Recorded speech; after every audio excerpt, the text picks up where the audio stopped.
Récemment, vous étiez à un poste important pour notre territoire, la régie de l'eau. Vous en avez été, d'une certaine façon, on peut dire viré. Mhm. Vous avez fait un communiqué de presse à ce propos.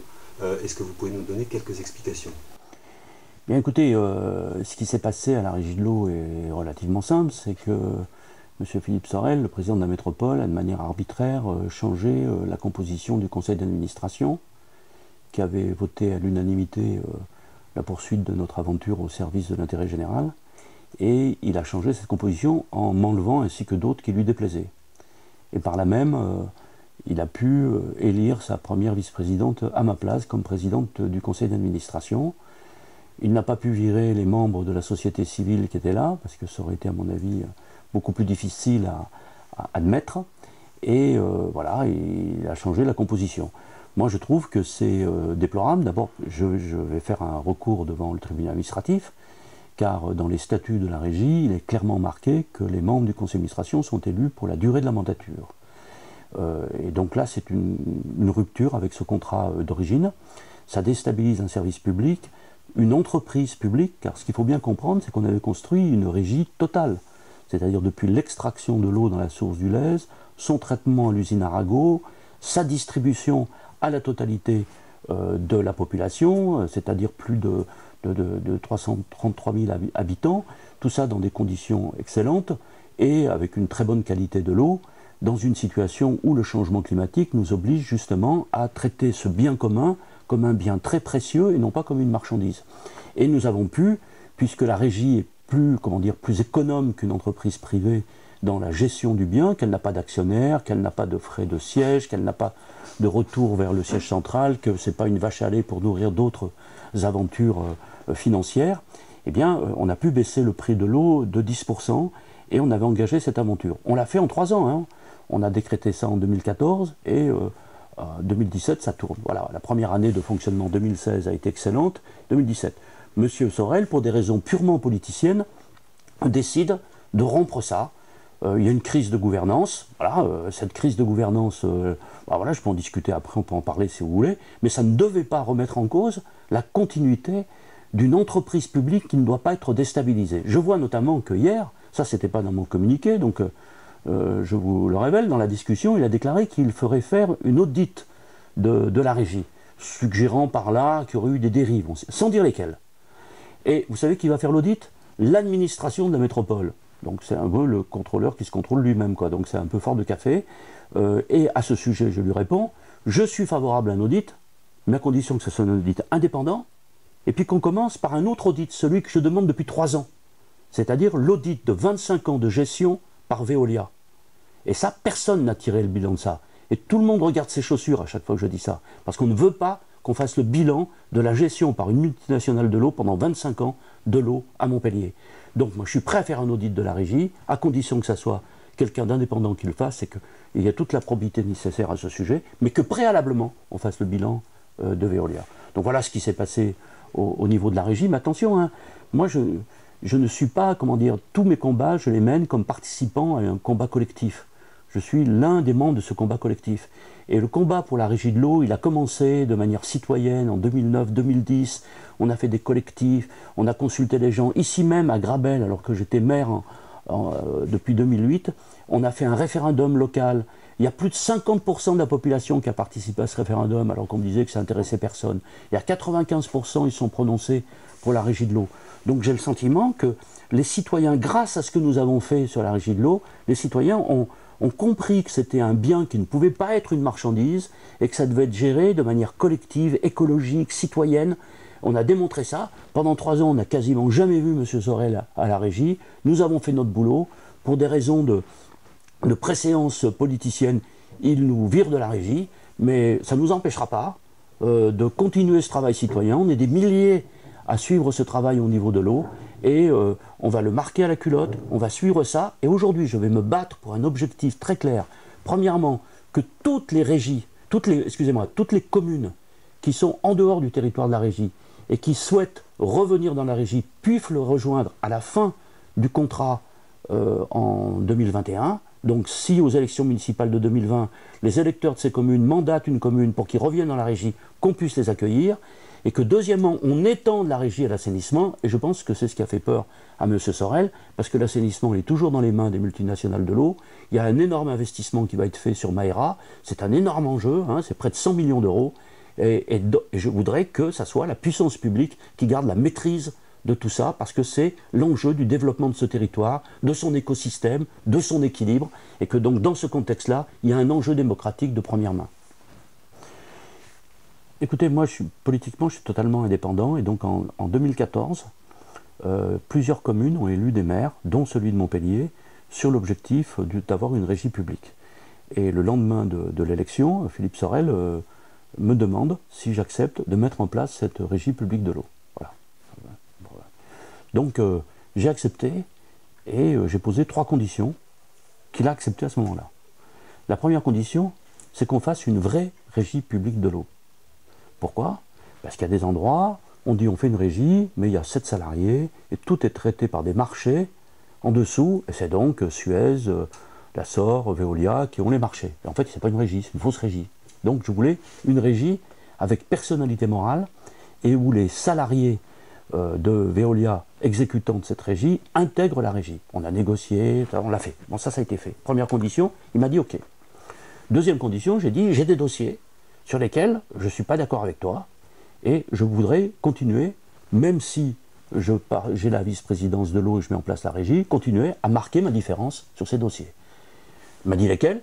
Il y en a 2. Premièrement, j'étais contre le passage d'agglomération en métropole, parce que je considère que c'est une illusion, et que ça nous ferait pas devenir la capitale régionale comme il l'a dit, et maintenant l'épreuve est faite, ça n'a rien changé, le fait de passer en métropole, ça a même aggravé la situation des communes, mais ça c'est une autre situation, et ça nous a mis dans la main d'un certain nombre d'organismes sans qu'on puisse le suivre, donc je me suis prononcé contre. Il y a 7 communes qui se sont prononcées contre ce passage, dont la mienne, et la majorité a pris position pour la métropole, j'accepte. Le deuxième dossier sur lequel je voulais exprimer ma différence et mon opposition, c'est la gare de la Mogère.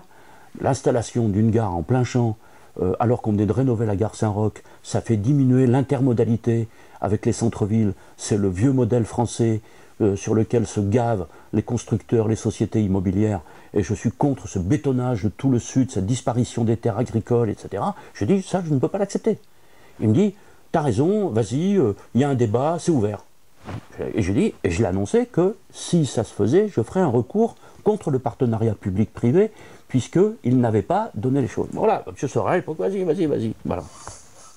Et la troisième condition, tout à fait essentielle, c'est que je gardais ma totale indépendance politique. J'étais à l'époque Front de gauche, nous étions en train de préparer la construction de la France insoumise qui s'est révélée très puissante à partir de 2016, et je dis, je reste autonome politiquement. C'est-à-dire que je ne te suis pas, si tu prends des positions politiques, je prends les miennes, je reste indépendant. Donc le résultat, en 2015, aux élections départementales, j'ai soutenu d'autres candidats que les siens, d'accord ?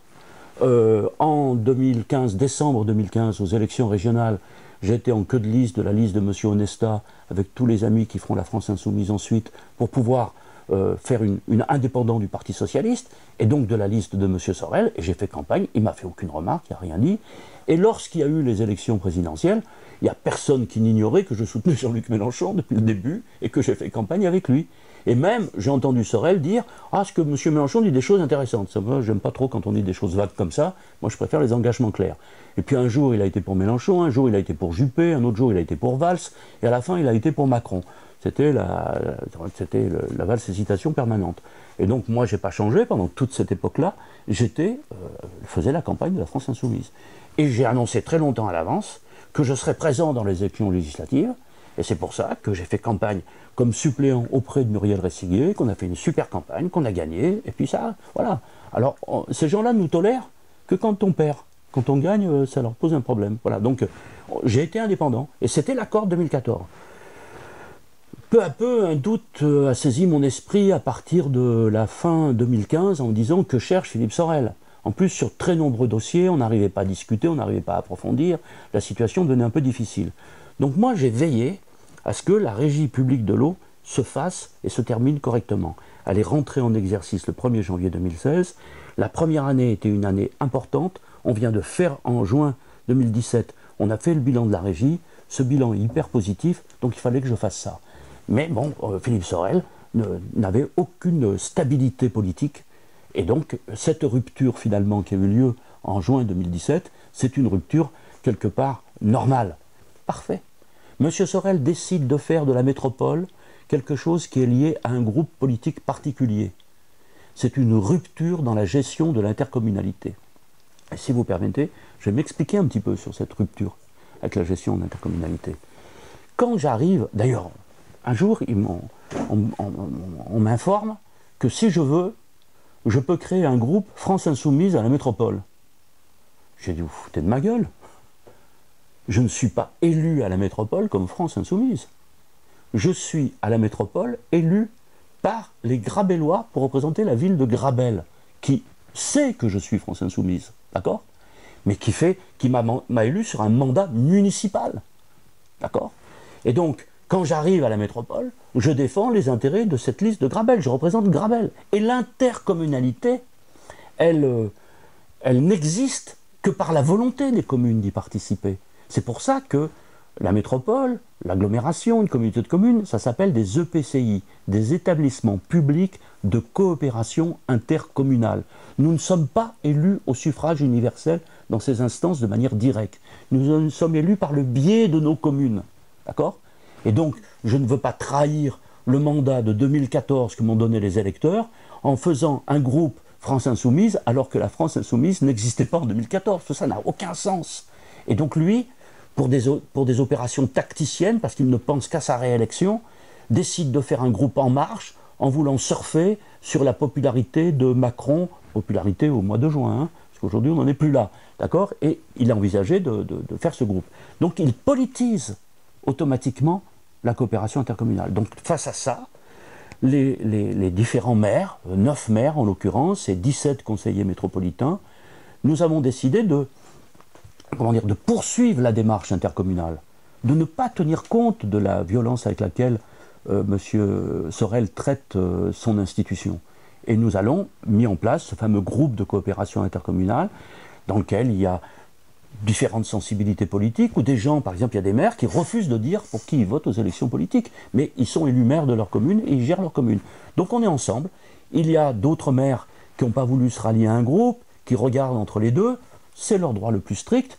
Je constate que M. Sorel a une majorité de 55 votants sur 92. Sur ces 55, il ne faut jamais oublier que la moitié des élus du Conseil métropolitain viennent de Montpellier. Et donc, il n'a que 13 communes sur les 31 communes qui sont dans sa majorité. Et donc, il a une majorité, certes, au Conseil métropolitain, mais c'est une majorité étroite, et c'est une rupture, surtout, avec la coopération intercommunale.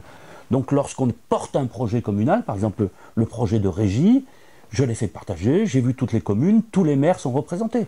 Donc là, et on discute, et on voit comment on peut faire avancer les choses. C'est la pédagogie avec laquelle vous associez les habitants à une démarche collective. Ce qui est complètement anormal, c'est que les communes soient chassées des organismes techniques de gestion. Et il y en a 2, dont notre commune est chassée, et d'autres. Hein. Il y a premièrement la régie proprement dit, le conseil d'administration de la régie. La régie recouvre un territoire de 13 communes, dont Montpellier. D'accord ? Ça représente 80% de la consommation d'eau, mais il n'y en a que 13 sur les 31. Parce qu'il y a les villages, il faut respecter chaque village, le rythme avec lequel ils gèrent les choses.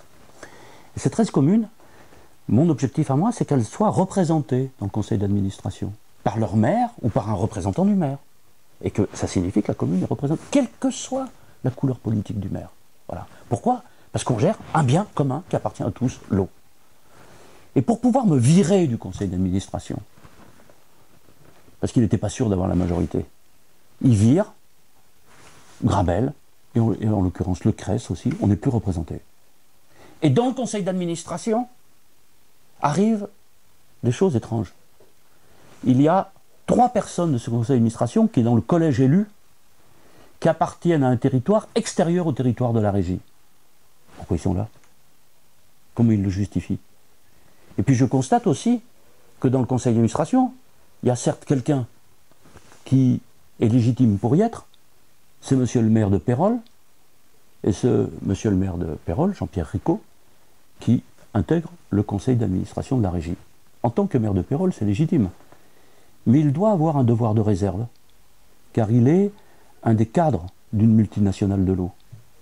Et d'ailleurs, dans les votes qui contribuaient à l'attribution des marchés au moment dans le conseil métropolitain, ou même dans le vote sur la régie, il a fait une déclaration en disant que sa situation professionnelle faisait qu'il ne devait pas participer au vote. Or aujourd'hui, c'est hier, lui, il a participé au vote de l'élection de la nouvelle présidente. Il est membre de la régie qui va décider les marchés sur l'eau. Je trouve ça pas correct. Donc il faut faire très attention. Si vous voulez gérer un bien commun, il faut créer de la démocratie, de la représentation. Il faut que les communes soient représentées et il faut que vous soyez indépendant du privé, en totale indépendance vis-à-vis du privé. Donc ça, c'est la première chose qui m'a scandalisé, c'est la façon dont le conseil d'administration il a été créé comme si c'était une vulgaire commission politique où on met ses amis politiques. Il y en a un deuxième, et c'est peut-être encore plus grave. C'est ce qu'on appelle le syndicat de bassin, le cible. Hein. Alors, syndicat bassin du Lèze, Mosson étant palavasien. C'est-à-dire, en France, ça il faut bien voir ça, en France, depuis la loi de 92, généralement, l'eau, elle est gérée par bassin versant. Les rivières, les nappes phréatiques, tout ça, ils s'en foutent de nos frontières administratives. Hein. Et quand on est inondé, on peut être village côte à côte avec deux collectivités différentes, on est inondé. Voilà. Et il faut gérer ça en commun. Donc il y a une vieille tradition en France de gestion en commun des bassins versants.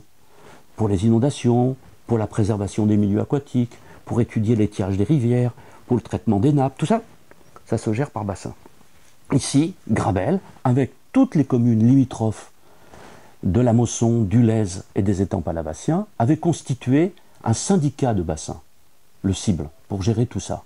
Et c'est dans le cadre de ce syndicat de bassin que, notamment, ont été menés tous les travaux de lutte contre les inondations, que sont ce qui s'est fait sur le Lèze et qui a protégé l'Atte, puisque l'Atte reçoit la totalité des eaux du bassin versant. Quand elles se déversent, elles finissent à l'Atte, avant d'aller à Palavas. Palavas fait partie du cible. Voilà. Et donc, il y a plusieurs EPCI, plusieurs collectivités. Il y a l'agglomération de l'étang de l'Or, il y a la vallée de l'Hérault, puisqu'il y a Montarnaud, bon, il y a Vaillocès, donc il y a le Pic Saint-Loup, il y a au-dessus, et puis il y a la métropole de Montpellier, bien sûr, qui est concernée. Et on fait partie du même syndicat. Et il y a une vraie ambiance de travail, parce qu'on partage en commun le fait de vivre le long de ces cours d'eau, qui ont une logique commune. Et il y a une vieille tradition comme quoi toutes les communes sont représentées. C'est logique. Et avant du temps de Frêche, de Mours, etc., et j'étais pas du côté du manche à l'époque, c'est le moins qu'on puisse dire. Hein. J'étais un opposant, comme on disait à l'époque. Donc, Grabel était représenté. D'autant plus nécessaire qu'on soit représenté que tout le monde reconnaît qu'en 2014, c'est nous qui avons subi les inondations les plus fortes de la région. 192 maisons touchées dans leurs pièces de vie. Et le cible a été, porteur de projet avec nous. Et actuellement, grâce au cible, est monté un projet qui est d'ailleurs pas remis en cause, qui commence à se mettre en route, qui associe métropole, région, État, de 4 millions d'euros pour mettre en protection les habitants le long du Rieux-Massel, etc. Les techniciens de l'eau n'en reviennent pas. Philippe Sorel, pour des raisons purement politiciennes, exclut Latte et Grabel du cible. Alors, je félicite le conseil départemental d'avoir redésigné M. Meunier comme représentant du conseil départemental, parce que l'objectif c'était de virer Meunier qui était président du cible. Je ne sais pas pourquoi. Parce que tout ça, président de régie, président du cible, c'est des fonctions bénévoles. Hein. On touche zéro, c'est bénévole. Et je suis très heureux que ce soit bénévole, parce que c'est toujours comme ça, toujours été comme ça. Ils nous virent pour des histoires de pouvoir, d'enjeu. Les têtes qui dépassent, il faut qu'elles soient coupées. Voilà, c'est aberrant. M. Meunier a fait un très bon travail, j'ai des divergences politiques avec M. Meunier comme avec tout le monde, mais quand il s'agit des inondations et tout, quand il pleut des cordes comme hier, chez nous, il me passe un coup de fil, il me dit « c'en est où chez toi ? On a des liens ». Lui, il sort avec ses bagnoles, etc. Nous, on sort ici, on met les protections, etc. On fait ensemble, on mesure les choses, parce qu'on est responsable de nos territoires. Je ne demande pas la carte politique d'un maire à partir du moment où il est inondé et qu'il est en train de batailler contre les inondations. Tout ça, c'est ahurissant. Il nous vire du cible. Mais je veux dire, je vous dis tout ça, le monde de l'eau qui est très important en France, il y a l'agence de l'eau, il y a beaucoup de choses, etc. Tous les gens m'ont téléphoné, m'ont dit mais qu'est-ce qui lui arrive, il est fou. Alors ça ne nous empêchera pas, hein, parce que les techniciens travaillent avec nous, on travaille en étroite collaboration, et j'espère que M. Meunier sera réélu président du cible, Et même s'il n'y est plus en tant que membre de l'AT, eh ben on a même eu encore ces jours-ci une réunion de travail pour mettre les choses au point et tout. On continue à travailler. Hein. Donc voilà, il faut rompre avec cette vision purement politicienne de la gestion de ces institutions et avoir un autre esprit. Il faut bien comprendre une chose qui me paraît importante. Moi, j'ai des idées politiques. Je connais Jean-Luc Mélenchon depuis 1971. Depuis 2008, on a fondé le parti de gauche ensemble en quittant le Parti socialiste. On a participé de l'aventure du Front de gauche. Dès qu'il a fait sa déclaration en février de candidature, je l'ai immédiatement soutenu parce que j'étais totalement d'accord avec sa stratégie de ne pas aller se mêler dans les combinaisons avec les groupes, les sous-groupes pour savoir quel était le demi-candidat possible et puis qu'à la fin on traîne et que c'est les autres qui tiennent. Et lui, par là même, il a tracé sa voie. C'était une super initiative. Donc je continue. Et d'ailleurs, dans Grabel, je fais des réunions publiques de la France Insoumise. Personne n'est étonné de mon engagement politique à Grabel. Voilà. Et je le fais à Montpellier, je le fais partout, je suis libre. Mais une chose est sûre, jamais je n'instrumentaliserai ma ville, ma commune, pour les besoins d'une cause politique. Pour défendre ma cause politique, je n'en ai pas besoin. Pas un sou de la commune est versé pour ça. Hein, pas un agent de la commune est fait pour ça. Et je ne demande l'opinion politique d'aucun des agents, parce qu'ils sont au service de l'intérêt général. Par contre, quand il s'agit de défendre mes idées politiques, j'y vais moi-même.